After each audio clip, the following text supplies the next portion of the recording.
Hey guys, I wanted to sit down and talk to you guys about how I experienced the veil thinning as a witch and kind of what I do around this time of year and all of that.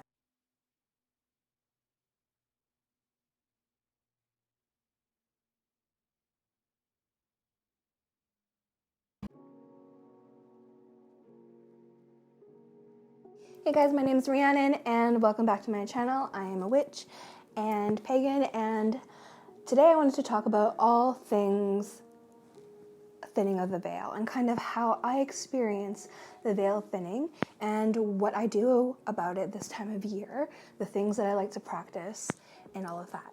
So if you're interested in that, definitely let's get into this video and not waste any more time. Also, do you like my new mug? My boyfriend got it for me and I'm kind of obsessed about it. I've been drinking everything out of here, including eating my dinner, and I'm not sad about it. Anyways, let's get into the video.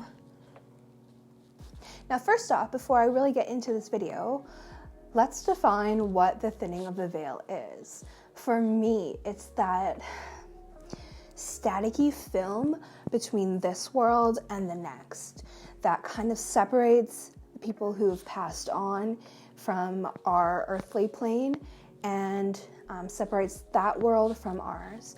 The other world that we speak of, the dream world, the astral realm, all of those different dimensions, it separates those more ethereal dimensions from this earthly plane. It is said in Celtic traditions that in autumn, the veil begins to thin between the worlds. And that is something that has definitely resonated with me throughout my entire life.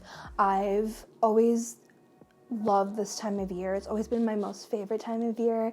It feels like an ending and a beginning at the same time.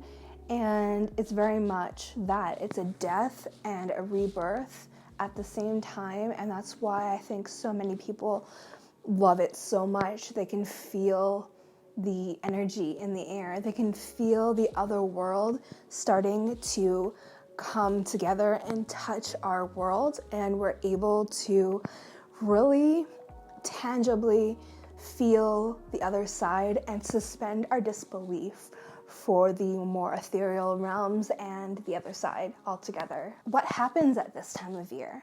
Well, we know that the veil thins, but what else happens? What does that mean, the veil is thinning? So basically, it's easier for us humans to conceive and perceive the other side and the spirits on that side, the spirits that have passed, the spirits of higher dimensions. We are able to better receive messages. And we are able to connect to our deities better.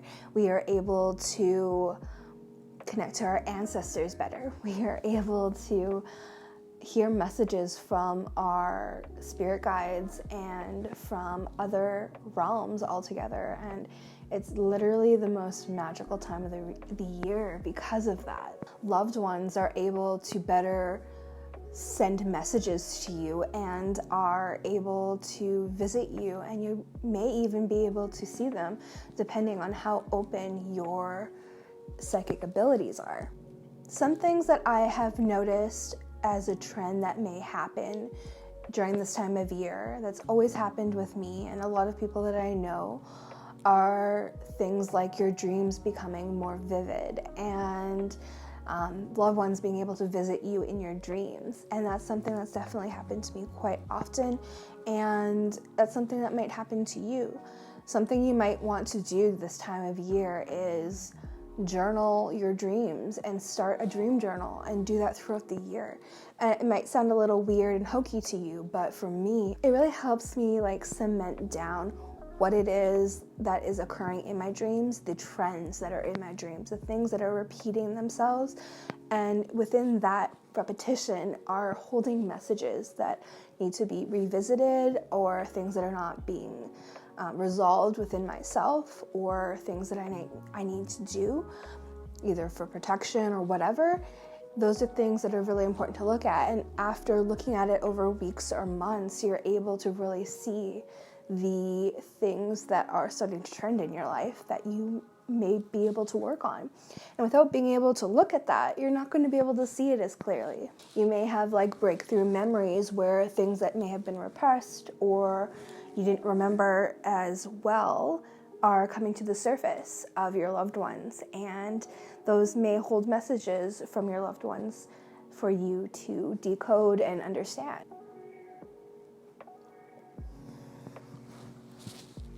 So another thing that actually might happen is having psychic openings, where your psychic abilities are able to open and perceive better. So this is a great time to actually work on your psychic abilities at this time as well, while you're able to actually perceive and receive messages from the other side and receive advice about improving your abilities over the year that's to come. And this is something that I started doing last year and has vastly helped me myself. You may also get like a creative boost, and that is something that is so fun for me as a creative person. A lot of witchcraft practitioners are very creative. That's just by nature, I believe. But for me, I usually get really stagnant in the summer, and I just kind of want to experience the warmth and the life force, and I kind of stop creating as much and I'm more outside experiencing the world. But during this time of year when things get cooler and more cozy in the house and there's fire in the fireplace, or you're having a warm like seasonal dinner, like those are the things that spark the greatest creativity and joy within me. And I don't know about you, but like for me, like that is creative juice like for me. So you might get those types of like creative boosts. You might get more creative ideas that you never would have come up with before. You might end up getting more of an urge to learn more of an academic sense. This is kind of why we all go back to school in the autumn. It's not something that is any secret. This time of year is really a great time for like wanting to open new horizons for yourself and get a bigger picture on the clear life path that you may have for yourself. And that might entail starting a new activity or hobby, or starting a new like academic endeavor, like learning a new language or a new career shift, that kind of thing. This is also the time of year, because we are so like vastly connected to the other side and to the spiritual dimensions, that we're able to start bringing in manifestations so much quicker and so much easier. Now, I don't know about you, but like I like to plan my rituals this time of year, and I like to do it for the foreseeable year going forward. A lot of people do that, where they do their year ahead tarot spread around Samhain, and then they are able to better like forecast what is going to happen for the year. And for me, I like to take a step further and plan my rituals and spells alongside with that and astrology and what the moon is going to be in that sign that time of year. So depending on the month, where is the moon in the astrological charts, as well alongside with my tarot card that I pulled for that month.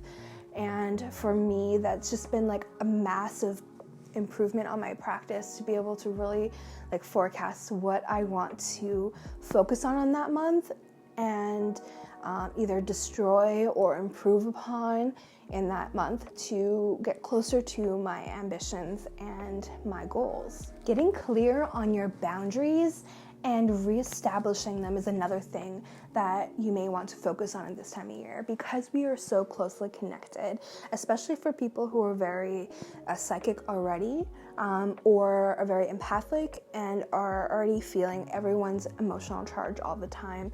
But now the veil is thin and you're feeling the other world as well, and you can feel that electric static on your skin. You can feel their desperation for their messages to get through. You can feel almost like you can feel someone walking behind you, and then you turn around and then there's nobody there. That kind of feeling, that's a good time to start setting your boundaries and reestablishing them, and setting up your wards and protections again or reinforcing them. I think at this time it's great to be able to say, hey, I'm open to receiving messages and guidance from these types of energies between this time, and other than that, like, it's my chill time and this is my life to experience, and I will not receive messages between those time frames during this time of the week. And it may feel like a little bit like you're scheduling spirit, but you know what? You have a life to live as well, and it's not fair to have open the doors at all times and have people plopping down on your bed while you're trying to sleep or spend time with your partner, and all of a sudden you're getting this message that you have to go now like search for the recipient or experience that in general. Just having somebody like pop into your bedroom and be like, hey, I need your help. I know you're in bed. I know you just worked 12 hours and like I know you haven't seen your partner in a week, but like I need your help right now. Like, that's the way it feels. And it's really important to establish this when you have that clear connection, that you know you're making connection and you know they can hear you, to make that established boundary right now. Fall is literally like the time of new beginnings for me. And I don't know about you, but for me, like I said earlier, it is the time of death and renewal. And for me, it's when I start planning my garden for the next year. I actually start planting bulbs this time of year, and many people who have gardens do that. You'll start planting your bulbs for the spring to come up.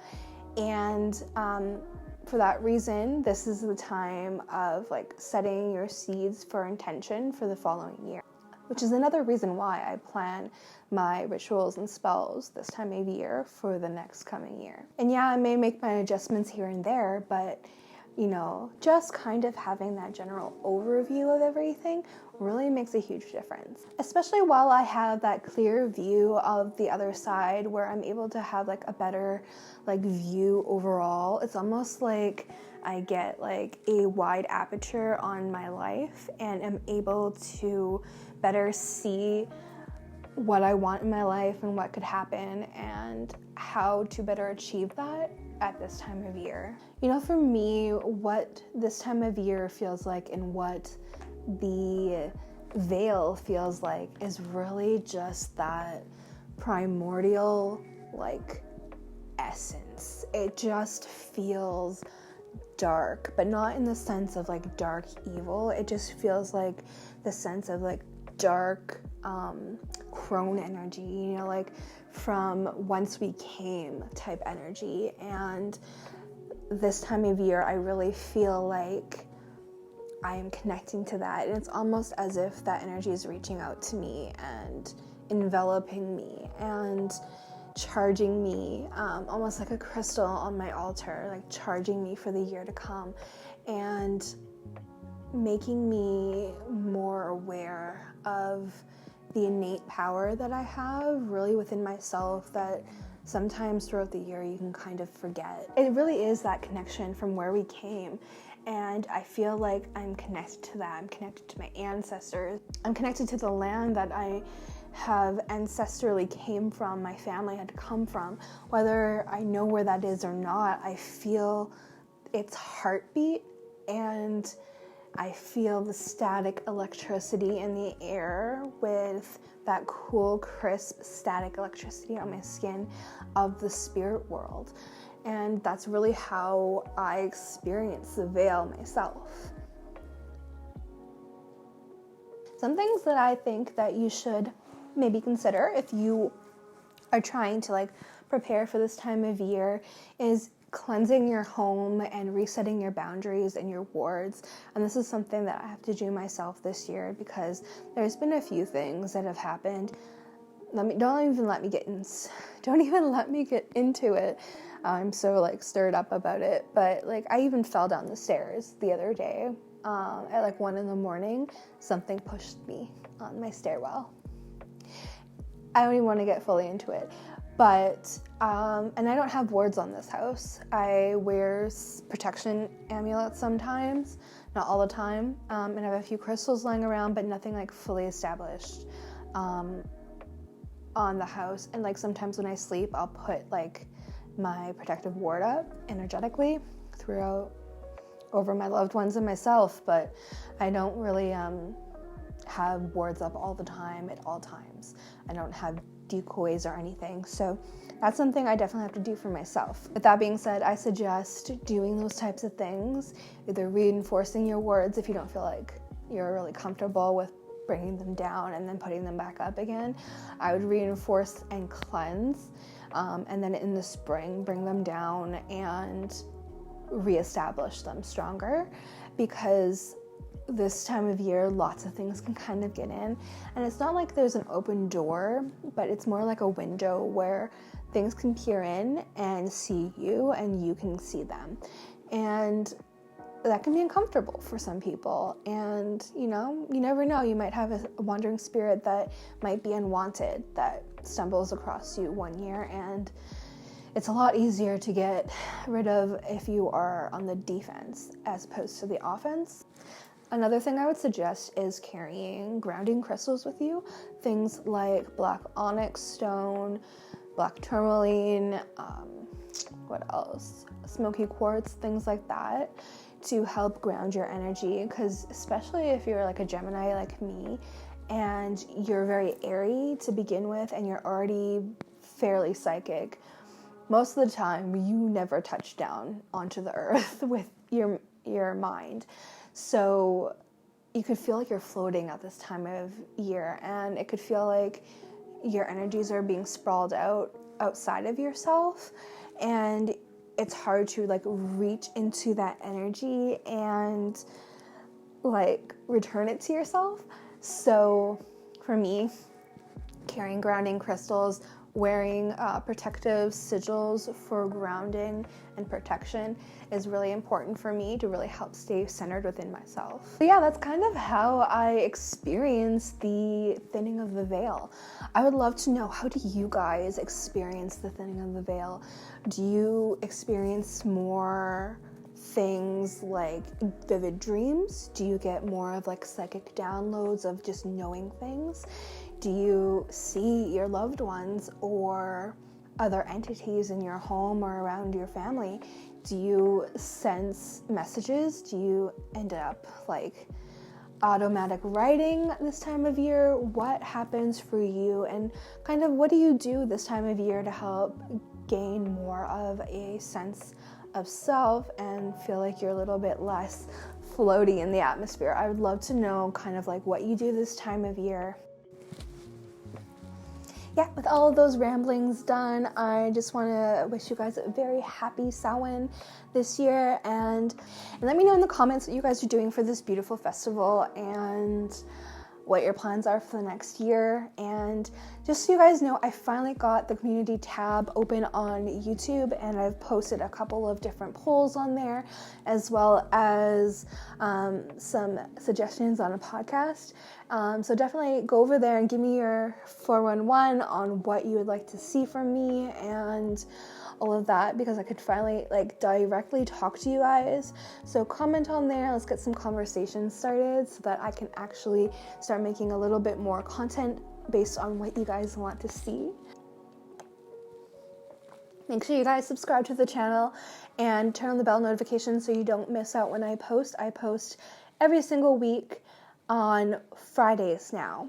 And I have a podcast in the works. That's a new announcement that I just kind of want to throw out there a little bit. I am just working on the first few episodes. Nothing's posted yet, but I have some ideas on like the artwork and that. So definitely go check out the community tab and give me your input on what you think the aesthetic of the podcast should be. But yeah, I kind of want to talk about all things like paganism, witchcraft, kind of like I do here, but get more of like a personal connection with you guys, where I'm like sitting down with a cup of tea or coffee and like I'm in your living room and we're like best friends hanging out kind of vibes, where we are talking about all things spirituality and the paranormal and all things occult. There's things like lifestyle I want to touch on. There are like LGBTQIA rights and freedoms and social issues and all of that kind of thing. So if you're interested in that, make sure you leave a comment. Let me know that you're excited about the podcast and what types of episodes you'd like to see from me. And I will see you guys in the next video. Have a very happy Witches New Year, and I will see you soon. Bye!